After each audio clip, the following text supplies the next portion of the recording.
Ẹ káàárọ̀ gbogbo ẹ̀yin èèyàn wa pátá, a dúpẹ́ lọ́wọ́ yín.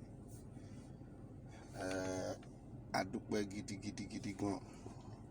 A sì tún fi ọpẹ́ fún Ọlọ́run fún àkókò ńlá èyí tí ó tún fún wa lónìí.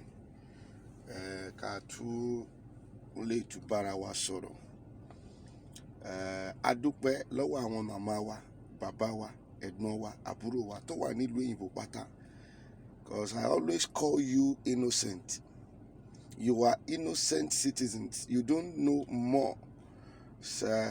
Ẹ mọ̀ púpọ̀, ẹ kọ̀ rí pé àwọn kan máa jáde, ìyá pariwo, ó máa ṣe gbá, ẹ̀dẹ̀ bẹ̀rẹ̀ sí send owó sí wọn. Á di pé wọ́n bẹ̀rẹ̀ sí ń béèrè owó. You don't know anything. Adẹ̀tù ń rí akitiyan yín gan fúnra wa láti Nàìjíríà, gbogbo ẹ̀yin màmá wa, ẹ̀yin bàbá wa, ẹ̀yin ẹ̀gbọ́n wa. Bí àwọn èèyàn ò rí, let me talk about myself. Mi ń rí akitiyan yín gidigidi gan lórí pé Yorùbá nation yìí ní láti dúró. Nítorí pé ó kàn yín gbọ̀ngbọ̀ngbọ̀n. Ó ti ẹ̀kan ẹ̀yin gbọ̀ngbọ̀ngbọ̀n jù wá lọ. Bẹ́ẹ̀ ṣe wà òkè tó nílùú òyìnbó, bẹ́ẹ̀ ṣe ń gbé nílé tó dára tó, bẹ́ẹ̀ ṣe ń rí nǹkan tí wọ́n ń pè ní woman right, tí wọ́n ò fi ẹ̀tọ́ yín dùn yín tó. Yet ẹ̀yin gangan lọ́rọ̀ Yorùbá nation yìí, ẹ̀yin gangan ní ọ̀rọ̀ ẹ̀ tó kàn gbìgbìgbì tí a dẹ̀ ń rí nínú yín. Àwa tá ń jẹ ìyà gan Nàìjíríà, a ò ṣe bẹ́ẹ̀ ni pọ̀rọ̀ yẹn kàn wá. Ṣùgbọ́n èyí tó wà lọ́hùn sẹ́, ìyẹn nínú wọn fi ń dùn. À ń rí wípé akitiyan yín lágbára lórí ọ̀rọ̀ Yorùbá nation. That is why I always call you an innocent people, innocent Yorùbá nation citizens. Jẹ́ kí n tún sọ padà tẹ lórí fídíò tí mo drop ní àná yẹn, ní òru àná, ọ̀pọ̀lọpọ̀ ló fẹ́ sọ negative things. I want to tell you something. Listen, go and check my video. Tí Ọlọ́run bá ní kí n dárúkọ èèyàn sẹ́, èmi ò ń tẹ́. That is one thing about me. Mo ti sọ several times. If it is God, because kémi tó lè dé anything jáde as a prophet of God, I will inquiry. Lẹ́yìn fídíò yẹn, àwọn ní interview, wọ́n tún ti wá interview mi ò tí drop ẹ̀ ni, but màá drop ẹ̀. But before kí n tó drop ẹ̀, let me quickly say this out to every of our fans. Èmi ò tí ẹ̀rí èèyàn bí fans mi ná. Gbogbo àwọn tèmi ń rí, èmi máa ń rí wọn bí ọmọ ìyá mi, bí ọmọ bàbá mi. I don't see people as my fans. Tẹlomi máa ní, òun ni wọ́n wà nínú àwọn fans wa. Òun wà nínú àwọn fans wa náà, àwọn máa ń tẹ̀lé wa, ó máa ń ṣe bákan lára mi. I don't see people as my fans. I see people gẹ́gẹ́ bí ọmọ bàbá mi, ọmọ ìyá mi, ọmọ ọba. Ó ní àwa màrí o ọmọ ọba kan, àwa màrí o ọmọ ọba kan, àwa kì í ṣe ọmọ ọba méjì, àwa màrí o ọmọ ọba kan. Bẹ́ẹ̀ mi ṣe rí gbogbo wa nìyẹn. I don't see us gẹ́gẹ́ bí. I don't see you as my fans. I see you like my family, my brother, my sisters. So therefore, tí Ọlọ́run bá ní kémi dárúkọ, lẹ́yìn tí n bá ti pray orí òkè dárúkọ. Àgbà kì í wà lọ́jà kórí ọmọ tuntun wọ́. Mi ń ṣe àgbàlagbà ọmọ kékeré ní, ṣùgbọ́n Ọlọ́run fún mi ní òye àgbàlagbà. Tẹ́kọ̀ tó lè sọ̀rọ̀ sí mi, ó máa pẹ́ díẹ̀. Òye àgbàlagbà ni Ọlọ́run fún mi. Ọlọ́run tún wá pè mí ní wòlíì ẹ̀. Out of the inquiry, ẹ lọ gbọ́ ohun tí ọmọ Lúkà sọ. Ohun tí ọmọ Lúkà sọ yẹn náà, òun ni mò ń try láti fẹ́ explain tó láàárọ̀ yìí. Mo rí fídíò ọmọ Lúkà náà. Àwọn fídíò tèmi, àwọn tá a jọ ń bára wa sọ̀rọ̀ nìyẹn. Àwọn tí mo mọ̀ pé wọ́n wà nínú òpó yẹn nìyẹn. Ẹnikẹ́ni tó bá jẹ́ agitator tí kò bá ti jábọ̀ fún Koiki, I don't respect them. I don't even watch them. Ìhun tí mo sọ nìyẹn, there must be a central authority. Everybody want to become a boss. That is what I am saying. Mi ò dédé sọ nípa Bankole. I don't know who is Bankole. I don't know them from anywhere. They did not know me from anywhere. I am not fighting them. But if they do what is wrong, we will tell them that what you have done, it is wrong. That is why we are here. Ìdí tí wọ́n ṣe ń pariwo nìyẹn, àgbà kì í wà lọ́jà kórí ọmọ tuntun kó wọ́. kí la wá wà bíbá yìí fún? Kí la ń bú àwọn káànì fún tí mi ò ní sọ nípa King Solomon? Kí ni àwa wá ń sọ̀rọ̀ nípa káànì fún tá ò ní sọ nípa King Solomon? King Solomon ó ń dàrẹ́tì àwọn ọmọ sí ọ̀nà tí kò tọ́.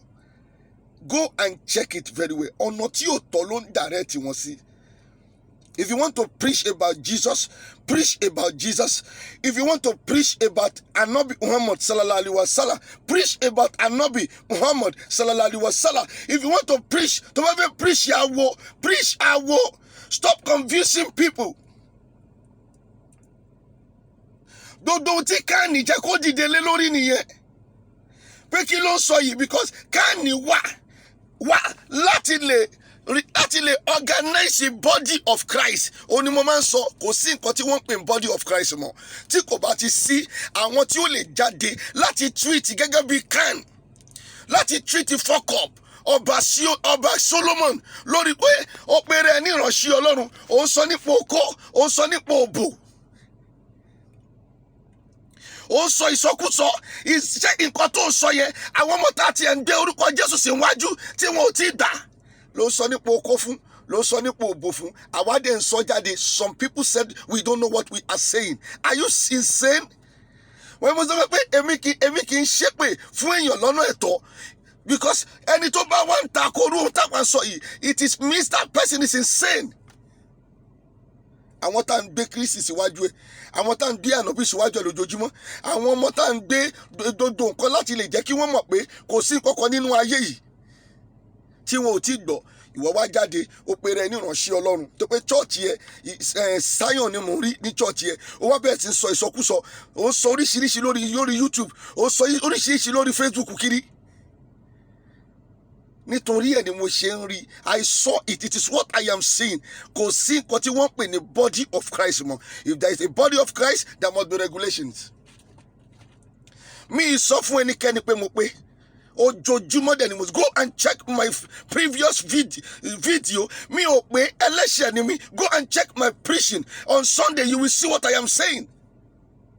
But àwọn tá à ń kọ́ ó pe rẹ̀ ní ìránṣẹ́ Ọlọ́run, à ń kọ́ àwọn èèyàn. Ìwọ dẹ̀ mislead àwọn tá ń kọ́. Àwa padà wá jáde nígbà tá a wò tán tá a dẹ̀ bo Olúwa sọ, Olúwa ní ká sọ nípa ẹ̀. Mo dárúkọ ẹ̀, King Solomon. You are misleading people. Stop that nonsense. If you are a pastor, if you are God sent, stop that nonsense. Go straight to what God sent you, not that useless thing you are saying up and down. Mi ò láwo dá o. Ẹ̀yin náà mọ̀ pé mi ò bu awo rí, mi ò láwo dá. Ẹni tó bá fẹ́ tẹ̀lé awo kó tẹ̀lé awo, ìgbàgbọ́ ti ẹni. Ẹni tó bá fẹ́ tẹ̀lé Ànábì wa Muhammad sallallahu alaihi wasallam kó tẹ̀lé ìgbàgbọ́ ti ẹni. Ẹni tó bá fẹ́ tẹ̀lé Kristi ẹ jẹ́ kó tẹ̀lé ìgbàgbọ́ ti ẹni. Mi ò bu ẹnikẹ́ni on that level, but don't confuse people. Má lead àwọn ọmọ yìí sínú iná, má lead àwọn ìyá yìí sínú mọ́. Àwọn ọmọ tó yẹ pé wọ́n ti rọ́tìn tẹ́lẹ̀. So you are now question me. To kí wọn náà di pé ìwọ gan ti rotting. Ìwọ tó ń question me o ti rotting already. O ti ní issue. You think this word o lérò pé gbogbo tá a gbé di mọ́tò tí mo dúró sínú ẹ̀. Ìwọ go and check the life of Baba Suwe. Lọ wo láti ìbẹ̀rẹ̀ títí dópin tó fi kú. Wà á rí pé kò sí nǹkan kan tí wọ́n pé yẹn tún ṣẹ̀ṣẹ̀ fresh, ikú tó ṣẹ̀ṣẹ̀ fresh ní ti Baba Suwe. Wà á rí pé kò sí nǹkan kan tá a mú wá sáyé, kò dẹ̀ sí nǹkan kan tá a fẹ́ mú lọ. Mi ò ní fi ọ̀rọ̀ mi purọ́ fẹ́nikẹ́ni. Mo fi ayé, mo fi ọ̀run bú rẹ̀. Mo fi Ọlọ́run tó ní ẹ̀mí mi bú rẹ̀. Ọ̀rọ̀ ẹnu mi sẹ́, mi ò ní fi purọ́ fún ẹnikẹ́ni. Bó ti rí ni mo ṣe máa sọ. Àní ṣí ọwọ́ tèmi ti tó mi jẹ. I am a prophet. I am a spiritualist. I run spiritual church and I do spiritual work to people that believe it, not everybody. Sọ pé kò sí jàǹbẹ̀ fún àwọn tó gbàgbọ́ ni mo máa ń ṣiṣẹ́ mi fún, kì í ṣe fún gbogbo ènìyàn. Kò sí ìjà nínú ẹ̀. Bó dẹ̀ ṣe wà nínú ọkàn mi nìyẹn gbogbo ìgbà. Ọba Sioni, I am Ọba King Solomon. It is not a pastor. It is not a prophet of God. Because ẹni tí ó bá jẹ́ pé ìránṣẹ́ Ọlọ́run ni kí n sọ fún yín sẹ́, kò lè máa sọrú àwọn ọ̀rọ̀ yìí jáde.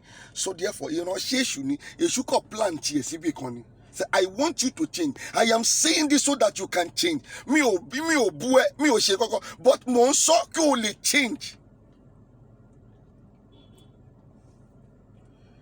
òun ni mo ṣe sọ.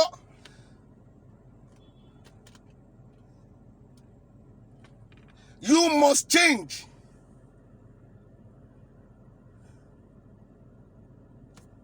And focus on the path of Christ. A kì í ṣe olódodo èmi o, mi dẹ̀ ń ṣe ẹlẹ́ṣẹ̀ ni mi. I tell people like that. But bí mo ṣe wá jẹ́ ẹlẹ́ṣẹ̀ tó ṣó ń gbọ́ mi, mo mọ òye Ọlọ́run gan. Go to my preaching in the church about 3 Sundays, you will hear what I've said. Bí mo ṣe jẹ́ ẹlẹ́ṣẹ̀ tó, òye Ọlọ́run tó rí yẹn, mo mọ òye Ọlọ́run gan. Dávídì jẹ́ ẹlẹ́ṣẹ̀. Ẹ̀ṣẹ̀ Dávídì pọ̀ gangan. Ṣùgbọ́n Dávídì mọ òye Ọlọ́run ló ṣe pé Dávídì last ló dẹ̀ padà. Ó mọ òye, ó mọ nǹkan tó Ọlọ́run fẹ́, ó mọ inú ọkàn Ọlọ́run, ó mọ nǹkan tó lè fi clear mind. Now back to Bankole. Ohun tí èmi ń sọ, my bone of contention lórí ọ̀rọ̀ Bankole nìyí. Kì í ṣe ọ̀nà tó gbégbà yẹn ló jẹ́ kó gbégbà, nítorí pé àwa tí ń rí láti bẹ̀rẹ̀ dátẹ́mi ti bèrè lọ́wọ́ Olúwa kí ló ṣẹlẹ̀. Olúwa ní ká má lọ convince gbogbo, kọ́ má convince yín. We have a leader. Where is the leader? Níbo ni leader wà? Èèyàn kan ò lè dédé jáde bí Bankole ṣe sáré jáde. A ò sọ pé a ò fẹ́ ológun. A ò sọ pé we don't need more warlike. We need them. But ọ̀rọ̀ tí Bankole wá sọ́ńtà, ọ̀rọ̀ inú yàrá ni. Bẹ́ẹ̀ kọ́ láwọn Yíbò ṣe ṣe. Ìkan náà tún send the message. Ó ní point of correction. Ó ní wọn ò tí release to Kanu. Ṣé yẹn là ń sọ? Ó sọ̀rọ̀ síbi tọ́rọ̀ wa. Wọ́n release Kanu, wọn ò release Kanu. Àwa gbà pọ̀pọ̀ máa release Kanu lọ́jọ́ kan.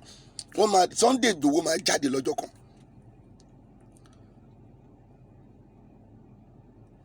Bí anybody bá fẹ́ máa dá struggle yìí lọ, ohun tó wà fún ni wípé Sunday Igboho ní láti kọ́kọ́ jáde, kì í ṣe pé kó dá dodo ẹ̀rù.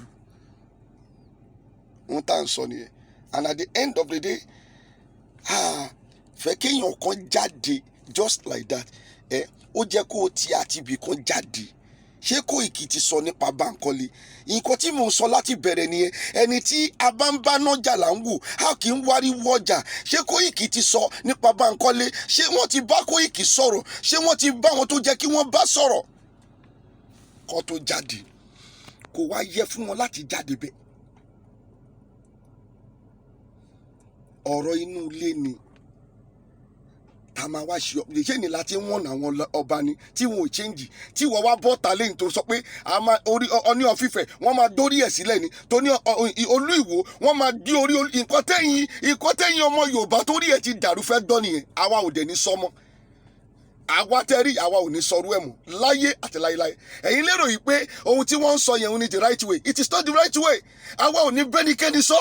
Ẹni tó máa ń purọ́ fún yín, tó máa ní òun lè pa Tinubu lẹ́sẹ̀kẹsẹ̀, òun lẹ́yìn fẹ́ follow, òun lẹ́yìn máa ń follow. It is a lie. Kó tó lóun ṣe anything, mi ò bá jà, mo kàn ń sọ ni kẹ́yìn náà lè mọ̀ pé irú agbára yẹn wà lọ́wọ́ Bankole.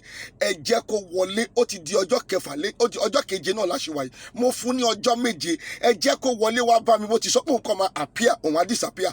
Ẹ jẹ́ kó wọlé wá bá èmi Babaconfirm nínú ilé. Ṣùgbọ́n báwa ṣe ń sọ òtítọ́ ọ̀rọ̀, àwọn onírọ́ tó máa parọ́, òun lè pa kíní lẹ́mẹ̀, òun lè pa kíní sí, òun lè da dodo Nàìjíríà yúrí sí. Ṣé èèyàn kan lè dá ìjà ogun? Èèyàn kan ò lè dá ìjà. Tó bá wá padà rí bẹ́ẹ̀, bẹ́rù Bankole wà, inú ilé láti máa sọ. Wọn ò regard àwa tàdúró yìí. Most of them don't regard the other people. They just come out. They come out so that people can know them. They come out so that they can rob the innocent people of Yoruba nation state. That is what I am saying. Kẹ́ tó ṣẹ́jú pẹ́rẹ́nsì bó ṣe ń lọ yẹn tó lúwa ò bá ní káwa jáde bó ṣe ń lọ yẹn ẹ̀kọ́ máa bẹ̀rẹ̀ sí place àkáǹtì wọn ni. Àwọn kan máa bẹ̀rẹ̀ ọ máa gbé wọn sí abẹ́, wọ́n máa place àkáǹtì, máa tó wọ́n máa dàbẹ̀ kan lọ. Òun làwọn avoid. Tó pé gbogbo opportunity tó bá ti jáde, òun ni ọmọ Yorùbá, ọmọ àlè tó jẹ́ pé ọmọ Yorùbá òun ló máa fi make owó láyé wọn. Òun lèmi sọ o, mi ò bẹ́nikẹ́ni jà. ṣùgbọ́n tó bá mọ̀ pa agbára yẹn irú agbára yẹn wà ẹ jẹ́ kó wọlé kókó wá bá wa náà. Bí wọ́n bá wá ní pé tiwa ò ṣeé ṣe ẹ jẹ́ kókó lọ pa Tinubu fún wa kárí. Kó wọlé lọ pa Tinubu tí irú agbára yẹn bá wà. Kí ló dé? Ẹ jẹ́ ká yé ó sinmi náà. Ẹ jẹ́ ká mọ ibi tá à ń lọ náà. Ẹ jẹ́ ká lọ lórí náà. Ẹ jẹ́ ká ní head. Adẹ ní we have it. Ẹ ò fẹ́ dábẹ́ kọjá. Everybody want to become boss. That is what I am saying. And we tó bá dẹ̀ rí bẹ́ẹ̀ Yorùbá nation ò lè dúró. A ní láti lọ lórí. Adẹ ń lọ lórí. Àti bẹ̀rẹ̀ ní Sunday Igboho ti sọ pé Koiki remain his own PA. Ṣebí Sunday Igboho là ń follow. Òun ni adarí ogun. Wọ́n lè fi sínú ibì kan lẹ́ni. Ó máa jáde lọ́la ṣe ó dá mi lójú tàdá. So we need to work on the right way. We are walking on the wrong way. We are walking on the wrong path. Let's walk on the right way. Let's walk on the right path. Mi ò bá Bankole jà. I am just telling him àwọn èèyàn máa lodge sí abẹ́. Tó bá dẹ̀ pé intention ẹ̀ náà ni wípé ọ̀rọ̀ owó ló fẹ́ wá gbà lọ́wọ́ innocent people. He has to withdraw. It is not that way. Let him go to the root. Ẹ jẹ́ kó padà sí root. Let him go. Jẹ́ kí wọ́n lọ access yẹ. Jẹ́ kí wọ́n bá sọ̀rọ̀. Ẹ jẹ́ kí àwọn Koiki bá sọ̀rọ̀. Kí wọ́n access yẹ. Èèyàn kankan lè dédé jáde léni. Tó bá ti jáde tó ti bẹ̀rẹ̀ sí ń purọ́ fún yín. Ẹ̀yin ọmọ Yorùbá ti gbà wọ́n dọ̀. Ẹ̀yin tọ́pọlọ yín ti dense. Ẹ̀yin tọ́pọlọ yín ti yòrò. Ẹ ti gbà wọ́n gbọ́. Èmi ò wá parọ́ fẹ́nikẹ́ni. And I'm not here to roll my account. You don't need to help me. My God, ẹni tó rán mi iṣẹ́, he pay me a bigger salary. Iṣẹ́ ọwọ́ mi dẹ̀ tó mi jẹun jẹ. That is me. I don't want you to help me. Mi ò need láti throw account mi sí ibà. Mi ò need láti ṣe nǹkan kan mi sí ibà. Mi ò need láti no.